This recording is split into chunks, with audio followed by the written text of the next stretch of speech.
Today I'm making a simple fix to the stove cover on my RV. One of the things that annoys me is that these pins are not captive, and when they're in that position they actually gouge the corian or whatever this fake quartz is in the stovetop area, and all they really need to do is make the spring a little stronger and make a little catch right here so this would stay in the up position instead of falling in the down position. Now, obviously when I make this catch it could go into either position, but once I put it here and there's enough spring pressure it'll stay up. So that's what I'm going to work on. Step one is to remove the roll pins. So you see the roll pin here.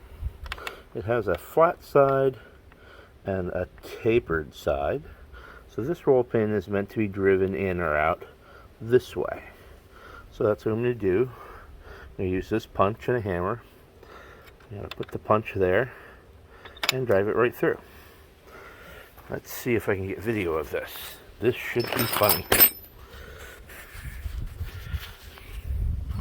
Let's see. How about I hang it over like that. Alright, maybe something will focus.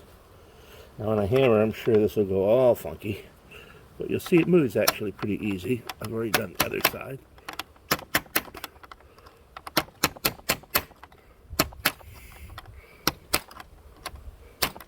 Okay, I can't do this. My camera's in the way.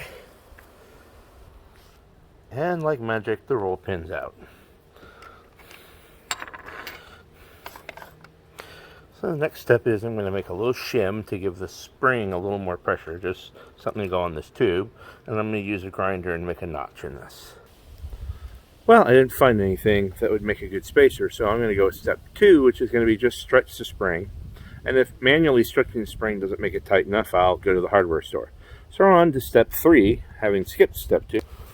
We're going to use a cut-off death wheel and a grinder, and we're going to make a little V notch in here. I'm sorry, we're going to make a little V notch like this, and that is going to be where that pin will rest and hopefully hold that thing up. Either that or I might drill it, but I think I'm going to use the grinder because it's just so much faster. So I'm going to mark kind of where I want this to be.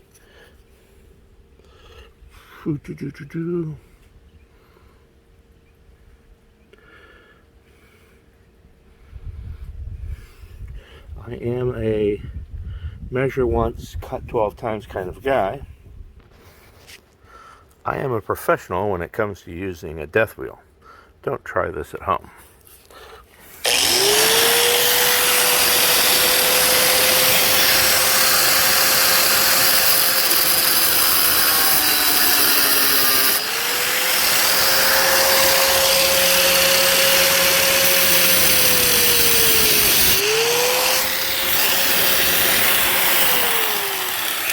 Well, the death wheel may not be the tool for the job because I'm coming into the quartz.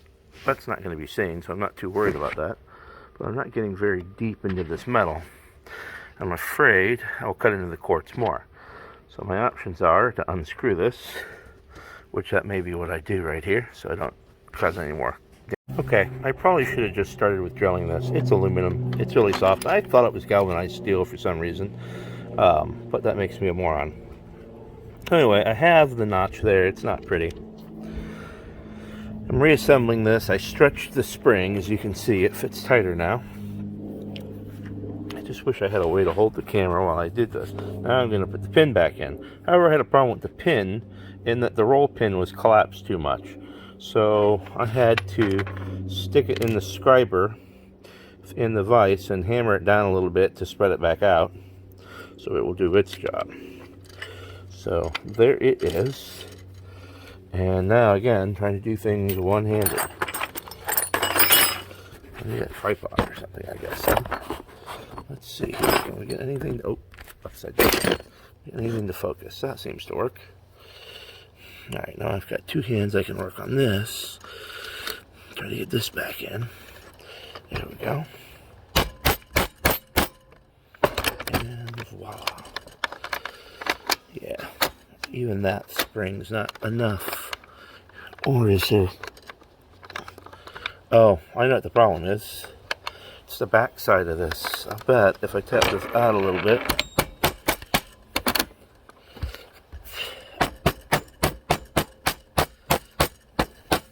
folks, this is all happening live. None of this was rehearsed or planned, as you can tell. Yeah, now I've got it stuck. Now it's stuck because I hammered it out too far. See? What a genius I am. I have to work that in with a screwdriver. What's funny is, you know what? I could have probably just done that from the beginning. Used the recess back in here, drive the pin through, and it wouldn't have rotated at all.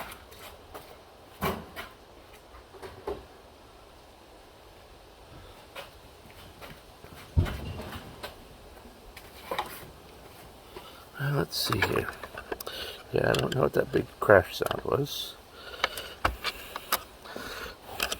Let's see if I can find that enough to pry it up. This roll pin is pretty soft. But I may have done it to myself to where I have to now really and truly unscrew these things. Because I can't really seem to get to it enough to pop it up. Oh, there we go. There we go. Now,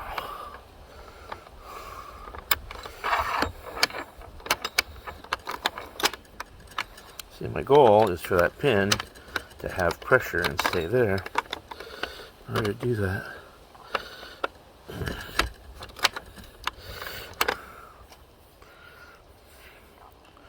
let me take it back out again.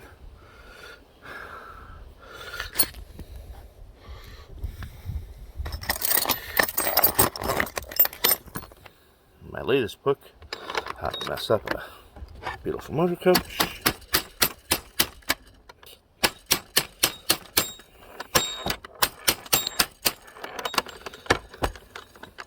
Yeah, I'm about to say I don't even know that I need this stove cover. I'm done with it at this point. So that's what I was going for, but except the other way around. I wanted it to be stuck in, not in this down position like it is right now. I want it to be in the up position. So I've got it exactly backwards of what I want. Which means I've done something. So I need to pump it through over here.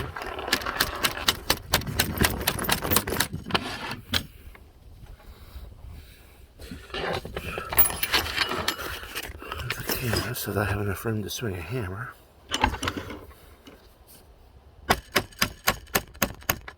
Pop through. Now it goes in there. However, still not enough spring tension. I think I'm going to be going to Ace to buy a better spring. I just don't see that holding up on bumpy roads. I could make the notch a little better, I guess.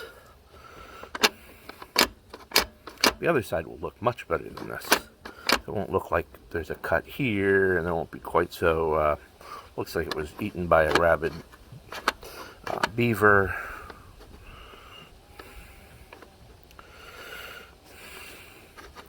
God, if I can only get it to be like that.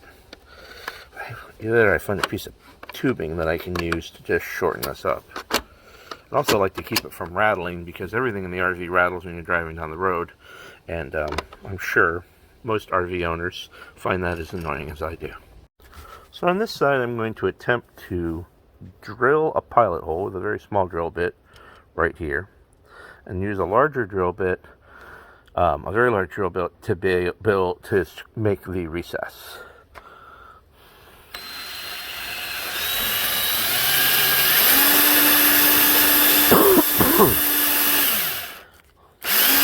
Battery's almost dead. So I drilled the original hole with a 3/32, and I'm going to drill the bigger hole with an 11/64. Why those sizes? Because I picked them. New battery. Line up the hole with my pilot hole.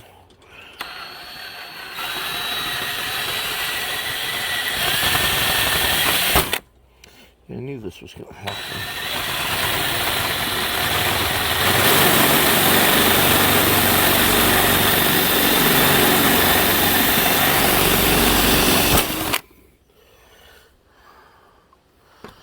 I knew this was all going to happen. This is all planned.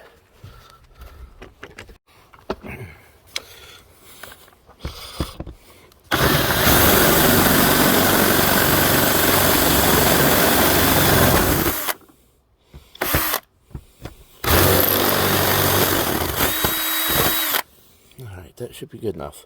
By the way, you'll note the name of the channel is Doing Stuff, not Doing Stuff Right.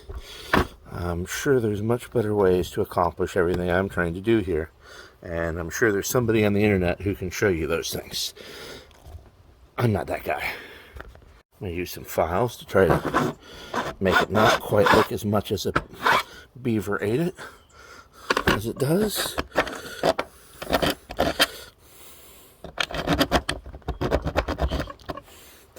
I may even hit this with sandpaper. However, the only time you see this is if you're cooking. And,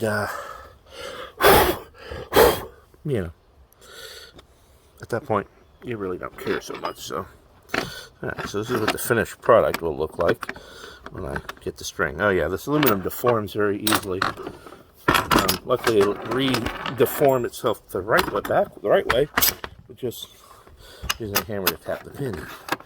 Look at that. All of a sudden, it clicks again magically. So I'm going to just temporarily put this pin in. And so that's what I'm going for right there. It's just it sitting like that. That's perfect. Alright, off to the hardware store. That'll do it. So after a quick trip to the happiest place on earth, Ace Hardware, I got this. It's a 3/4 inch long steel bushing. It's called a steel collar, I think. I should have looked. It's 3/8 diameter, fits right over the rod. So my final assembly is going to look something like this. Rod goes in, spring goes on, spacer to make the spring stronger goes on.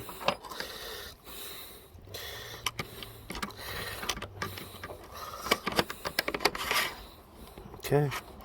I have to hold the spring back while I put the pin in. Before I put the pin in, I need to make sure this is pointing up. So I lock it in the position I want it locked in. Spring goes in. Pin goes in.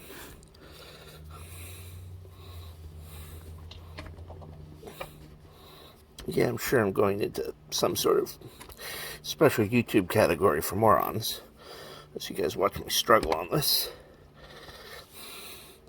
And a little hammer action.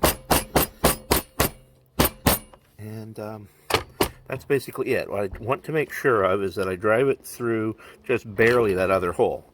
And the reason being, I don't want it to stick out because the other side of this, I didn't make a relief for it.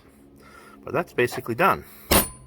And it locks in place. It is not going to come out easily. And it's done on the other side as well. And with the stretch spring on this side, this one's a little tighter, less rattly. The other one is still kind of rattly.